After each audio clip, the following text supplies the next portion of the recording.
মৃতরা কখনো ফেরে না, এই ধারণাকে ধুলোয় মিশিয়ে দিয়ে যেন কফিন ভেঙে উঠে এলেন ইরানের বিখ্যাত জেনারেল ইসমাইল কানি। তিনি আসলে কফিনে ছিলেন না, মারাই যাননি আদতে, কিন্তু মিডিয়ার দৃষ্টিতে প্রায় দাফনই হয়ে গিয়েছিলেন। আর হঠাৎ জনসম্মুখে এসে তিনি করে ফেললেন একেবারে ভুতুরে কামব্যাক। তেহরানে হঠাৎ প্রকাশ্যে হাজির হয়ে সবাইকে অবাক করে দিয়েছেন ইরানের ইসলামী বিপ্লবী গার্ডের শীর্ষ কমান্ডার জেনারেল ইসমাইল কানি। এতে করে ইসরায়েলের সঙ্গে টানা 12 দিনের সংঘাতে তার মৃত্যুর যে খবর ছড়িয়েছিল তা ভুল প্রমাণ হয়েছে। সামাজিক যোগাযোগ মাধ্যমে ছড়িয়ে পড়া ভিডিওতে দেখা যায় কানি তেহরানে একটি বিজয় উদযাপন মিছিলে অংশ নিচ্ছিলেন এবং জনতার সঙ্গে উদযাপন করছেন। ইসরায়েলের সেনাবাহিনী দাবি করেছিল যে তাদের বিমান হামলায় অনেক ইরানি ঊর্ধ্বতন কর্মকর্তা নিহত হয়েছে। অবশ্য সেই তালিকায় কানির নাম ছিল না।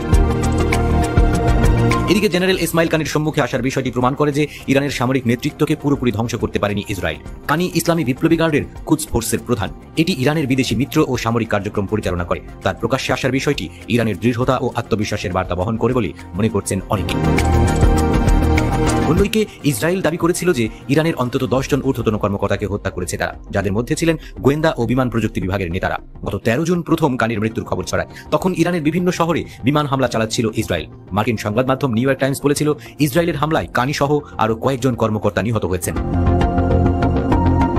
তবে মঙ্গলবার ইরানের first news agency social media account থেকে প্রকাশিত এক ভিডিওতে দেখা যায় কানির স্বাভাবিক উপস্থিতি, জনতার উদ্দেশ্যে হাত নাড়ছেন এবং হাসি মুখে বিজয় উদযাপন করছেন। এছাড়াও ইরানের আরেক ঊর্ধ্বতন কর্মকর্তা আলী শামখানিকে মৃত ঘোষণা করা হয়েছিল। শামখানি ইরানের পারমাণবিক আলোচনায় গুরুত্বপূর্ণ ভূমিকা রাখেন। ইসরায়েলের হামলায় তারও নিহত হওয়ার গুঞ্জন ওঠে, কিন্তু পরবর্তী সময়ে ইরানি রাষ্ট্রীয় মিডিয়া জানায় শামখানি জীবিত আছেন, দেশের জন্য যে কোনো আত্মত্যাগে প্রস্তুত তিনি। পরে শামখানি সামাজিক যোগাযোগ মাধ্যমে লেখেন, আমার ভাগ্য ছিল আহত হয়ে বেঁচে থাকা, তাই আমি আছি। আমি ইরানের জন্য শতভাগ আত্মত্যাগ করতেও প্রস্তুত। আশা নিয়ে এগোনো জাতিকে কখনোই হারানো যায় না। শহীদদের হাসিতে জয়ের আলো জ্বলে।